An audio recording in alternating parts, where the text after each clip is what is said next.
Hi friends, நண்பர்கள்லாம் எப்படி இருக்கீங்க? நல்லா இருக்கீங்களாப்பா? இன்றைக்கி நம்ம சென்னை ஹாட் சமையலில் ரொம்ப டேஸ்டியான ஜூஸியான ரசகுல்லா தான் பண்ண போகிறோம். ரசகுல்லா யாருக்கெல்லாம் பிடிக்கும்? ரசகுல்லா செய்ய கொஞ்சம் பால் இருந்தால் கூட போதும். அதுக்கு ஏற்றது போல் நம்ம செய்துக்கலாம். 1/2 லிட்ரு சூடான பால் இருந்தது, அதில் தான் நான் இப்போ செய்கிறேன். கொஞ்சம் லெமன் பிழிஞ்சு விட்டுட்டேன். ஒரு 1/2 லெமன் அளவுக்கு பிழிஞ்சால் போதும். பிழிஞ்ச உடனேயே பாருங்கள், அப்படியே ரவை போல் திரண்டு வருது. நல்லா கொஞ்சம் கலந்து விட்டுட்டே இருங்க. ரொம்ப அதிகமான ஹீட் வைக்கக்கூடாது. கம்மியான ஹீட்டில் மெதுவாக கலந்து விட்டுக்கிட்டே இருந்தீங்கன்னா பால் நல்லா திரண்டு வந்துருச்சு பாருங்கள். நல்லா திக்னஸாக திரண்டுருக்கு. இன்னும் கொஞ்ச நேரத்தில் வடிகட்டிடலாம். அவ்வளவுதான் ஃப்ரெண்ட்ஸ், வடிகட்டியாச்சு. ரொம்ப ஈஸியாக பண்ணிடலாம். 2 பொருள் போதும்பா. சர்க்கரை இருந்தால் போதும், அவ்வளோதான். White sugar. இப்போ வடிகட்டிய இந்த பாலை நல்லா நம்ம கையை வச்சு அழுத்தி தண்ணி இல்லாமல் ட்ரையாக பிழிஞ்சு எடுத்துடணும். உங்களுக்கு பிழிய முடியலன்னா ஒரு துணியில் வடிகட்டி நல்லா பிழிஞ்சுக்குங்க. அவ்வளவுதான். இதை நல்லா அழுத்தி பிசையணும். இல்லைன்னு வச்சுக்கங்க, இது வரவே வராது. பிசைகிறதுல தான் ரசகுல்லா வர்றதே இருக்குது. நல்ல உள்ளங்கையில் வச்சு உங்களுக்கு எவ்வளோ தூரம் அழுத்த முடியுமோ அவ்வளோ தூரம் அழுத்தி நல்லா சாஃப்டாக பிசைஞ்சு எடுத்துக்கங்க. மெத்துன்னு மிருதுவாக பிசைஞ்சாச்சு.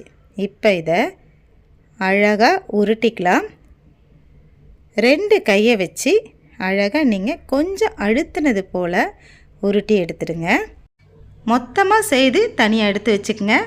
1/4 ஸ்பூன் அளவுக்கு நெய் விட்டுட்டு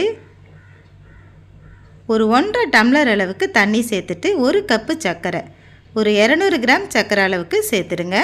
இது ரேஷனில் கொடுத்த சர்க்கரை, அதனால தான் கலர் இது போல் இருக்குது.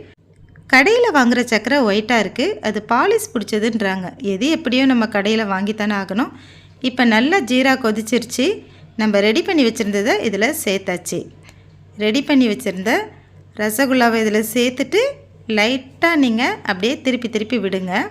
நல்லா பாகு எல்லா இடத்துலையும் படுறது போல் திருப்பி விட்டுட்டு ஸ்டவ்வை ஆஃப் பண்ணிடலாம்.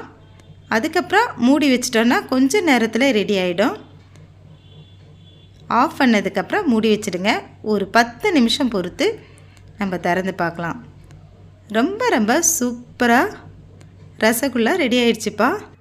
நம்ம வச்சுருந்த ஜீராவையெல்லாம் நல்லா குடிச்சிட்டு மினின்னு சாஃப்டாக சூப்பராக ரசகுல்லா ரெடி ஆயிடுச்சு. இப்போ எடுத்து பரிமாறிக்கலாம். கொஞ்ச நேரம் நீங்கள் ஃப்ரிட்ஜில் வச்சுட்டு கூட இதை பரிமாறலாம். ரொம்ப டேஸ்ட்டாக இருக்கும்.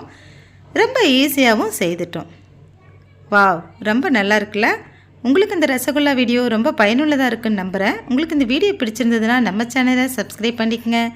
ஏற்கனவே நீங்கள் சப்ஸ்கிரைப் பண்ணியிருந்தீங்களா? உங்களுக்கு நன்றி. எவ்வளோ சூப்பராக ஜூஸியாக இருக்குது பாருங்கள். நல்ல மிருதுவாக இருக்குது.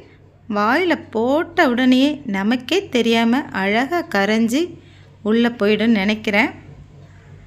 ரொம்ப டேஸ்டான ரசகுல்லா ரெடி ஆயிடுச்சு. அடுத்தடுத்த அப்டேட் உங்களுக்காக வந்துக்கிட்டே இருக்குது ஃப்ரெண்ட்ஸ். நம்ம சேனலுக்கு சப்போர்ட் பண்ணுங்கள், சப்ஸ்கிரைப் பண்ணுங்கள், உங்கள் ஆதரவை கொடுங்க. தேங்க்ஸ் ஃபார் வாட்சிங் ஃப்ரெண்ட்ஸ். நன்றி.